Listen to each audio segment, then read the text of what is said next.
같이 사도신경으로 신앙 고백하겠습니다. 전능하사 천지를 만드신 하나님 아버지를 내가 믿사오며 그 외아들 우리 주 예수 그리스도를 믿사오니 이는 성령으로 잉태하사 동정녀 마리아에게 나시고 본디오 빌라도에게 고난을 받으사 십자가에 못 박혀 죽으시고 장사한 지 사흘 만에 죽은 자 가운데서 다시 살아나시며 하늘에 오르사 전능하신 하나님 우편에 앉아 계시다가 저리로서 산자와 죽은 자를 심판하러 오시리라. 성령을 믿사오며 거룩한 공예와 성도가 서로 교통하는 것과 죄를 사하여 주시는 것과 몸이 다시 사는 것과 영원히 사는 것을 믿사옵나이다. 아멘. 우리 찬송가 543장 찬양드리겠습니다. 543장입니다.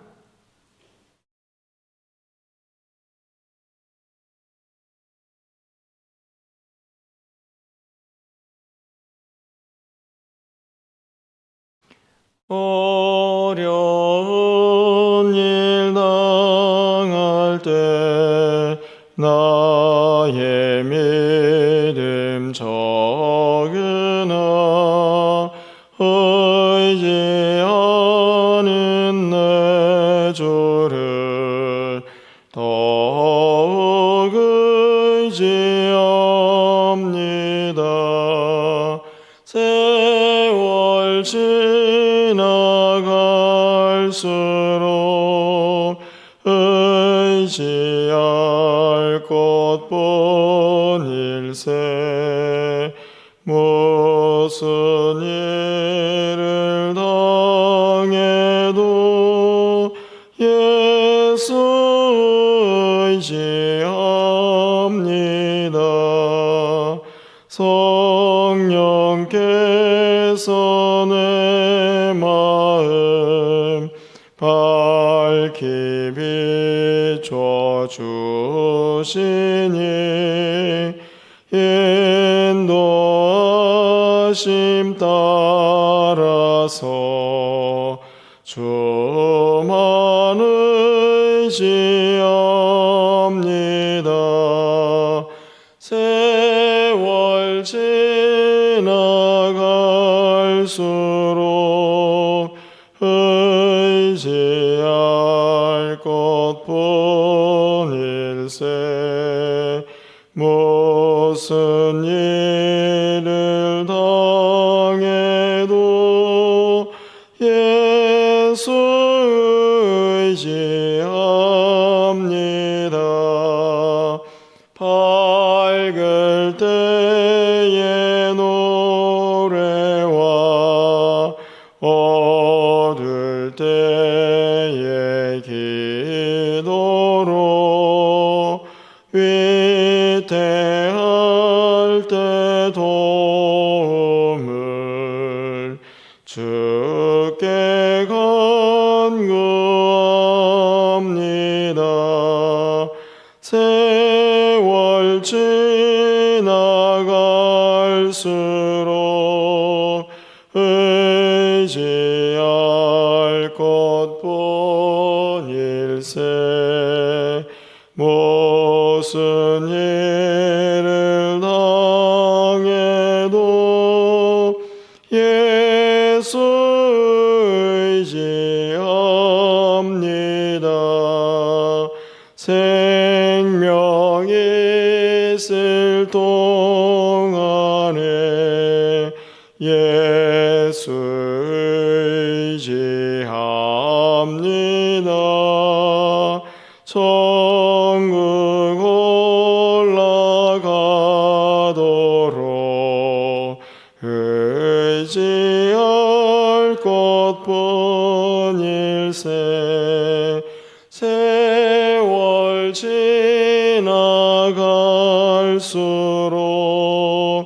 의지할 것뿐일세. 무슨 일을 당해도 예수 의지합니다. 아멘. 오늘 하나님 말씀은 출애굽기 8장 8절에서 15절까지 말씀을 교독하겠습니다.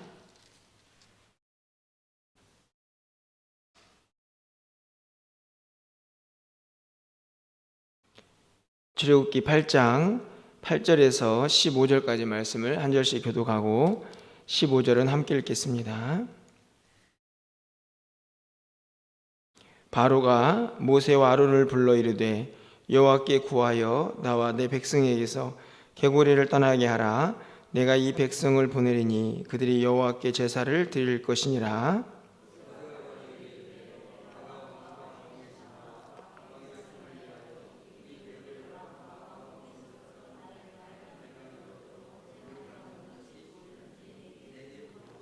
그가 이르되 내일이니라. 모세가 이르되 왕의 말대로 하여 왕에게 우리 하나님 여호와 같은 이가 없는 줄을 알게 하리니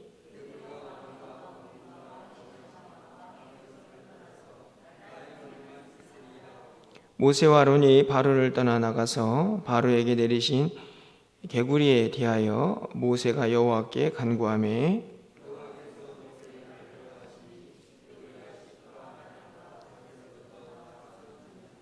사람들이 모아 무더기로 쌓으니 땅에서 악취가 나더라. 그러나 바로가 숨을 쉴 수 있게 됨을 보았을 때에 그의 마음을 완강하게 하여 그들의 말을 듣지 아니하였으니 여호와께서 말씀하신 것과 같더라. 아멘. 이제 출애굽기의 내용은 본격적으로 애굽 땅에 10가지 재앙이 내리는 사건을 다루고 있습니다. 7장을 읽지는 않았지만 7장부터 첫 번째 재앙인 피해 재앙이 시작이 되고 오늘 8장에는 두 번째 재앙인 개구리 재앙이 시작이 되고 있습니다. 1절부터 다 읽지는 않았는데요. 오늘 본격적으로 시작되는 10가지 재앙들을 통해서 우리가 가장 먼저 머릿속에 정리를 하고 또 이 재앙이 어떤 의미가 있는가 하는 것을 생각해 볼 필요가 있다고 여겨집니다. 물론 이 재앙이 궁극적으로 내려진 이유를 좀 생각해 보면 바로가 이스라엘 백성들을 내보내지 않고 약속을 계속 지키지 않았기 때문에 그 심판의 성격이 매우 강합니다.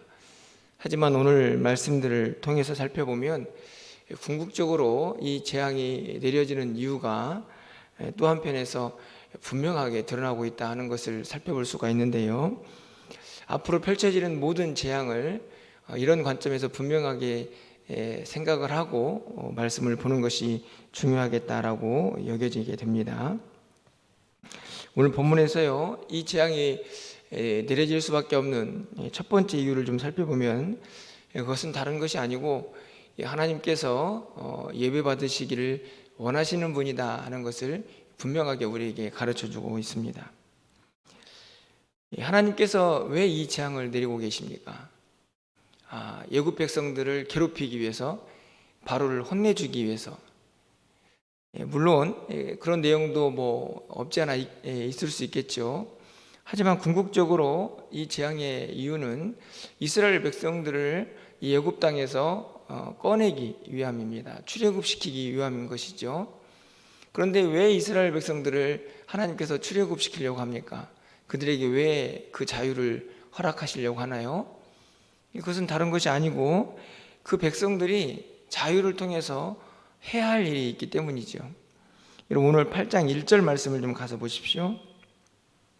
여호와께서 모세에게 이르시되 너는 바로에게 가서 그에게 이르기를 여호와의 말씀에 내 백성을 보내라. 그들이 나를 섬길 것이니라. 분명하게 하나님께서 모세에게도 말씀하십니다. 바로에게 가서 이야기해라. 내 백성을 내보내라. 그러면 그 백성들이 나를 섬길 것이다. 궁극적으로 이스라엘 백성들이 출애굽을 해야 하는 이유가 무엇입니까? 그들에게 이 애굽의 종살이를 끝내고 자유가 주어져야 하는 아주 중요한 첫 번째 이유는 그들이 하나님을 섬겨야 하는 것이기 때문입니다. 다시 말하면 하나님을 예배하라고 하나님께서 그들을 불러내시는 것이죠. 그러니까 재앙 자체가 목적이 아니고 그 재앙을 통해서 이스라엘 백성들에게 자유가 주어지고 그 자유를 통해서 이스라엘 백성들은 반드시 하나님을 섬기는 그 백성의 본분을 다해야 했다는 말씀입니다. 여러분, 오늘 본문의 8절 말씀을 좀 가서 보십시오. 우리 8절 말씀을 좀 함께 읽어볼까요? 8절입니다. 바로가 모세와 아론을 불러 이르되 여호와께 구하여 나와 내 백성에게 개구리를 떠나게 하라. 내가 이 백성을 보내리니 그들이 여호와께 제사를 드릴 것이니라. 이것은 이제 개구리 재앙이 내려진 다음에 바로가 마음이 바뀌어가지고 이스라엘 백성들을 내보내겠다 하는 이야기를 모세에게 하는 것인데요, 이 바로의 고백을 통해서도 이 백성들이 도대체 뭘 해야 하는지를 알 수가 있습니다. 8절 끝부분에 가서 보시면 그들이 여호와께 제사를 드릴 것이다. 바로도 알고 있었습니다. 이 백성이 어떤 백성인지, 바로 하나님을 섬기고 하나님 앞에 예배해야 될 대상, 바로 그런 백성들이라는 사실을 알고 있었기 때문에 내가 너희들을 내보내면 너희는 그 본분을 하게 될 것이다 라고 분명하게 말씀을 하고 있는 것이죠. 재앙 자체가 목적이 아니었습니다. 이스라엘 백성들에게 이 재앙을 통해서 주어진 자유는 궁극적으로 그들이 해야 할 하나님을 섬기는 그 일을 그들의 삶에서 마땅히 하도록 하는 그 일을 감당하도록 하나님께서 출애굽을 시키시고 그것을 위해서 재앙을 내리고 계시는 것이죠. 우리도 마찬가지라고 생각이 듭니다. 우리가 궁극적으로 해야 할 일이 무엇입니까? 바로 하나님을 예배하는 일이죠. 그 예배하는 일을 바로의 막강한 힘도 막을 수 없었던 것입니다. 바로가 아무리 강력한 힘을 가지고 있었을지라도 하나님의 백성들이 하나님을 예배하는 그 일을 그는 막을 수 없었던 것이죠. 오늘 우리도 마찬가지 아닙니까? 코로나가 아무리 우리를 위협하고 또 세상의 이런저런 모습들이 우리를 힘들게 할지라도 우리가 결코 예배하는 일을 포기할 수가 없다는 말씀입니다. 우리를 어떤 일이, 어떤 고난이, 어떤 상황들이 펼쳐질지라도 우리로부터 하나님을 향하여 행하는 그 본분인 하나님을 섬기고 예배하는 그 일을 막을 수 없음을 우리는 분명히 깨달아야 하고요. 그렇기 때문에 우리는 이 본분을 지키기 위해서 세상의 어떤 힘에도 굴복하지 않는 믿음이 있어야 한다는 것을 반드시 깨달아야 하는 것입니다. 또 한 가지가 있습니다. 하나님께서 왜 이 재앙을 내리셔야 했는가? 오늘 10절 말씀을 좀 가서 보시면요, 이렇게 기록이 되어 있습니다. 그가 이르되 내일이니라. 모세가 이르되 왕의 말씀대로 하여 왕에게 우리 하나님 여호와와 같은 이가 없는 줄을 알게 하리니. 어떻습니까? 모세가 바로에게 하는 말이죠. 이 모든 재앙 속에서 분명히 드러내야 할 또 다른 한 가지 사실이 있습니다. 그것은 바로 하나님이 하나님됨을 그들에게 보여주는 것이죠. 개구리가 생겨나고 개구리가 죽고 하는 모든 과정 속에서 그것은 모세가 하는 일이 아니고 누가 하는 일입니까? 하나님이 하시는 일입니다. 이 땅에는 하나님 같은 분이 없습니다. 하나님이 유일하신 분입니다 라고 하는 것을 분명히 바로에게 보여줘야 했습니다. 바로뿐만이 아니죠.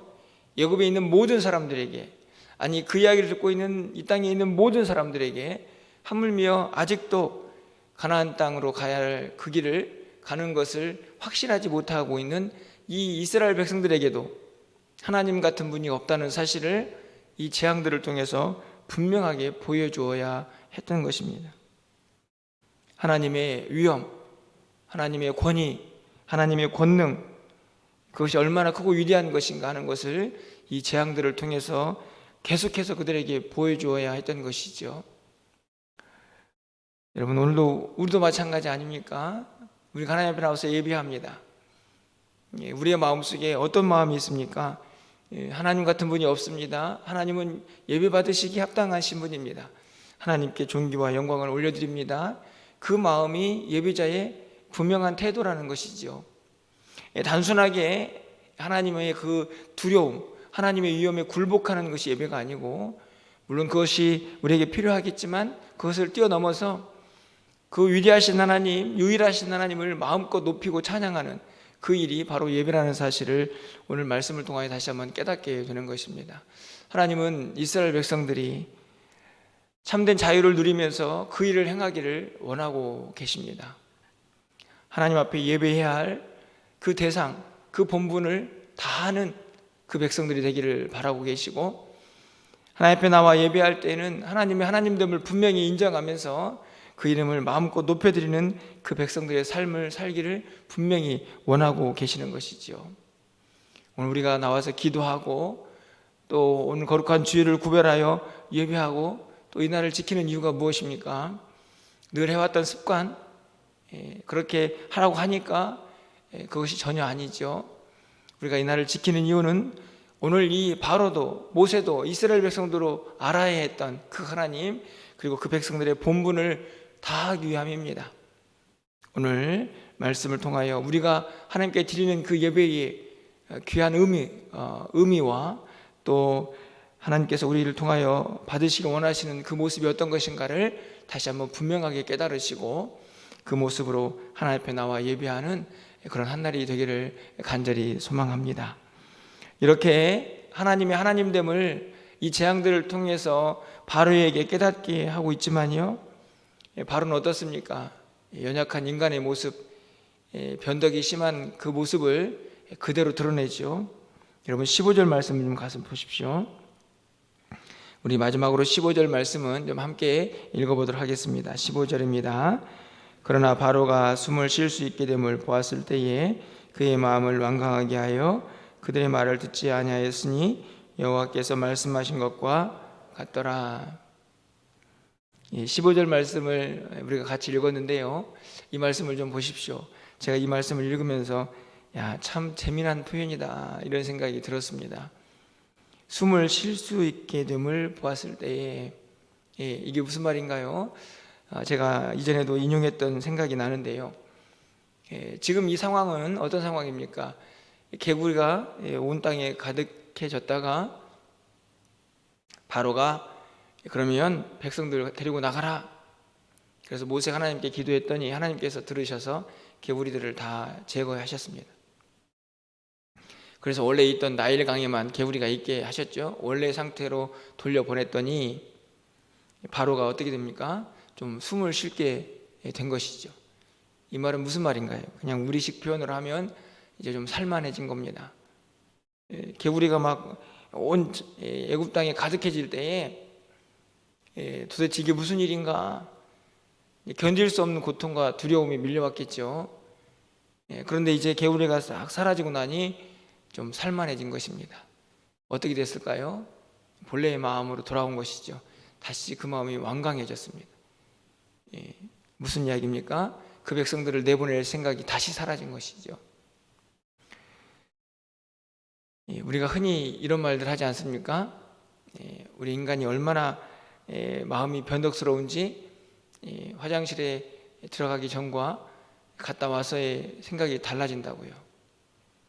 무슨 이야기인가요? 급할 때는 뭐든지 다 할 수 있는 것처럼 보여지지만 조금 상황이 정리가 되면, 숨을 좀 쉴 수 있게 되면, 좀 살만해지면 하나님 앞에 지킨 약속들도 자기가 한 말들도 다 무시해버리는 상황들이 펼쳐질 수 있다는 말입니다.